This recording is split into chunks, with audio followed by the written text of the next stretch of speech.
Ready and good to go. At the bottom of the map we have on Antigua, our Zerg player, a former TSL player, still wearing the tag in the jersey. It is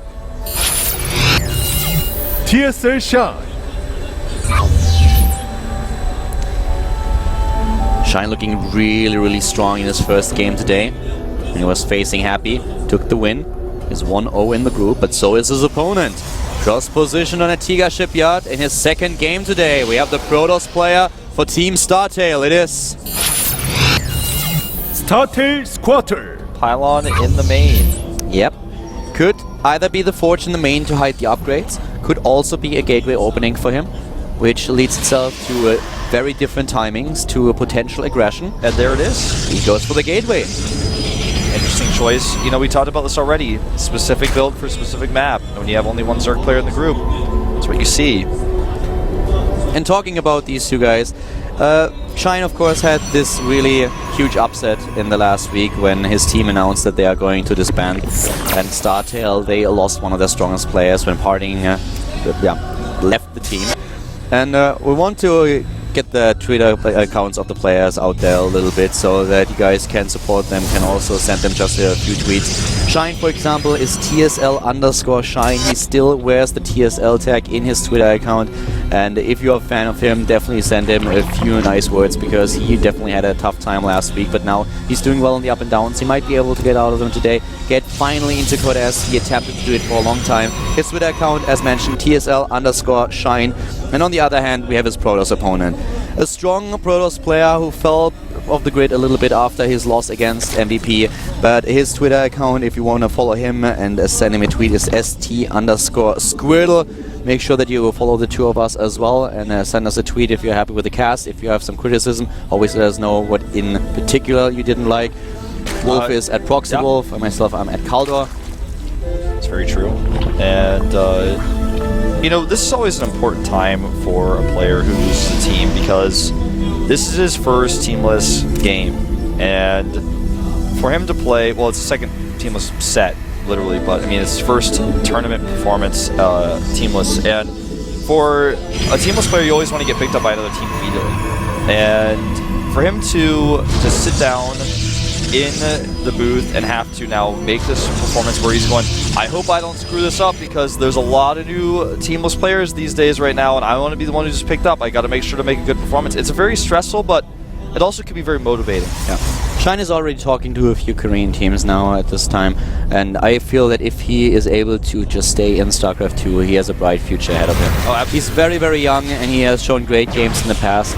We have him now with a bit of an earlier speed in this game, and the third base, it usually all evolves around if you're a Zerg player. You want to try to save this third, and with the early gateway that we had for Squirtle, which Shine of course saw, he's now immediately aware that he needs to change things a little bit. He can't go for his third right away. The timings are different. The warp gate will be there a lot sooner. There's always the possibility of Squirtle being really aggressive. So Shine needs the speed here. He wants to have speed early on, but he also knows that this means that the Forge and the +1 attack upgrade will be a little bit later, which makes the Zealots not this dangerous to him. Yeah, exactly.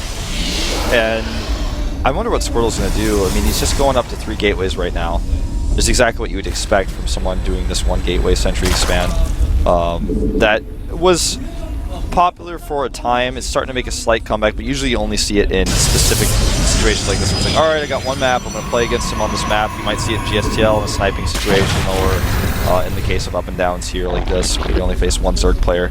But I wonder what he's going to do. 16 Lings on the way. We've got Evolution Chamber coming out for Shine. He's going to be totally safe. He starts +1 for his Lings. Not Carapace, interestingly enough. Third base is going to be started in a few seconds, as the drone is already heading towards the third base.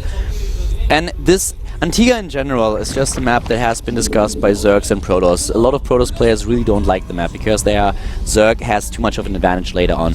And Zerg players will argue that it's a difficult map for them to play because Immortal pushes and just 2-base timings are very difficult to hold if the Protoss gets into a good position. So it always depends who you talk to. And Protoss has been really creative. We've seen double Stargate on this map, we've seen nice Phoenix openings, we've seen a lot of gateway aggression happening, even the War Prism play that you pointed out. And here comes now Shine and trying to do as much as possible with those Zerglings, because we don't have cannons here. Force fields are good, we have a few sentries and also the Stalkers. And with his building placement, Squirtle has the perfect wall. He only needs one force field to shut all this out. Well, two if he screws it up. Yeah, he messed up a little bit there, but he saves everything. That's a lot of force energy used. And he's doing the oldest trick in the book, man. He's going into a gateway expand to the 6 gates, and because he used all these force fields, he might actually have to cancel his plans and make another gas and make a robotics, because he's now in a position where his attack is delayed. He actually wants to be moving out. You can see his pylons being made on the right side of the map right now. He's actually supposed to be over there warping units at that pylon going for an attack, but instead he's stuck in his main base. We've talked about this before. On this particular map, if you wall like this with your Nexus as part of the wall, your gas is exposed, and that's exactly what Shine utilized. He forced force fields out, they attacked the assimilator. Very true, very good point, the exposed gas. I'm very surprised that we don't have an Overlord, or at least a Zergling, spotting this pylon. This is a standard position, this pylon in particular, exactly, thank you, that legend. This pylon is a standard pylon on this map for Protoss, and it's kind of mind-blowing to me that Shine doesn't have an Overlord over there. I think he was so concerned about the attack that he was a little bit neglecting on his defense. This is actually an important time because he has a warpin now that he can use instead of warping in at the front, in a great position on his Zealot. And Shine's units are out of position. He's got a few roaches, he's getting the Spine Crawlers. His third base is exposed, but Squirrel doesn't care about the third. He's going right for the main. Shine is supply blocked.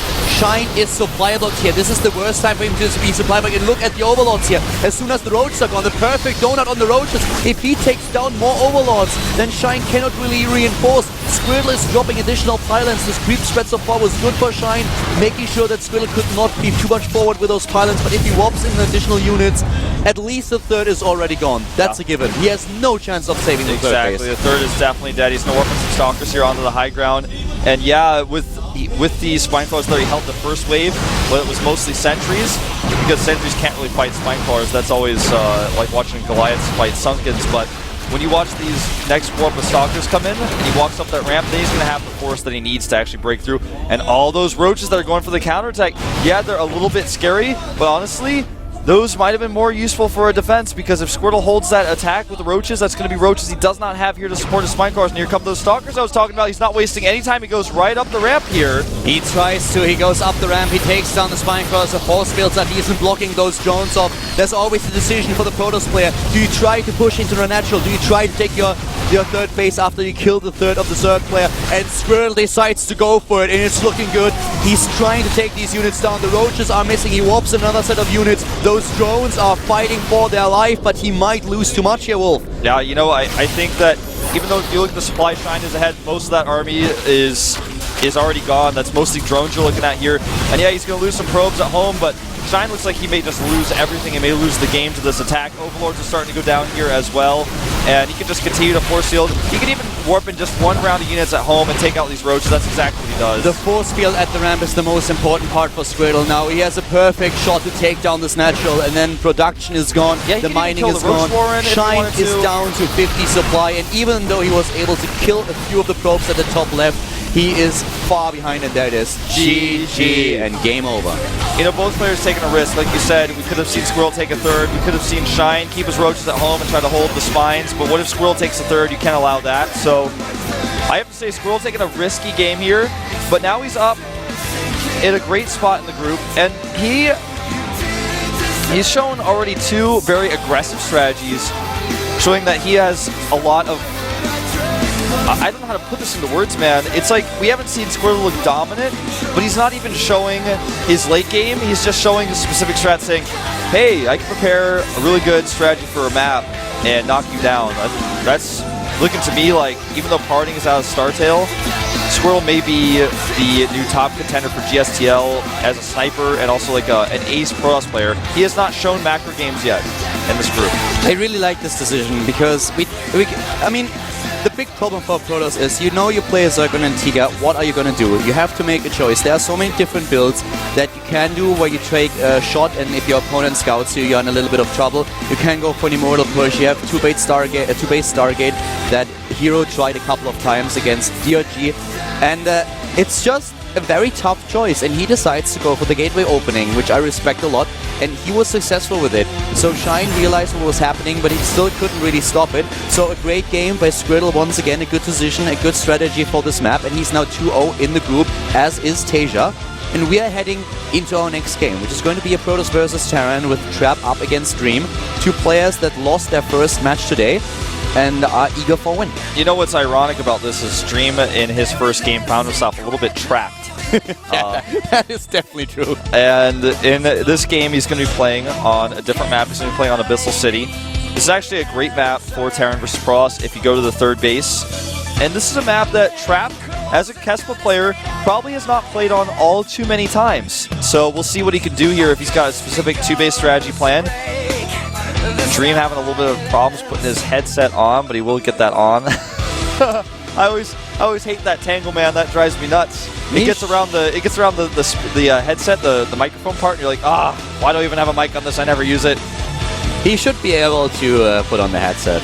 That's a move that he practiced a lot of times. Yeah, certainly so. You can see how he professionally puts his cord behind his shoulder. I do that all the time when I sit down in this chair. You guys probably see me do it a few times. I'm really good at it. Yeah.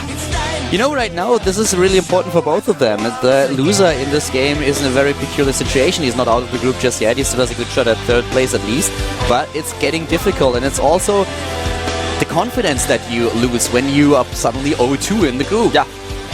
The map is Abyssal City, and this is of course great for Dream here. Let's see what Trap has planned. We are heading into the game. Protoss versus Terran once again. GSL up, down, Trap versus Dream. Talon Wolf.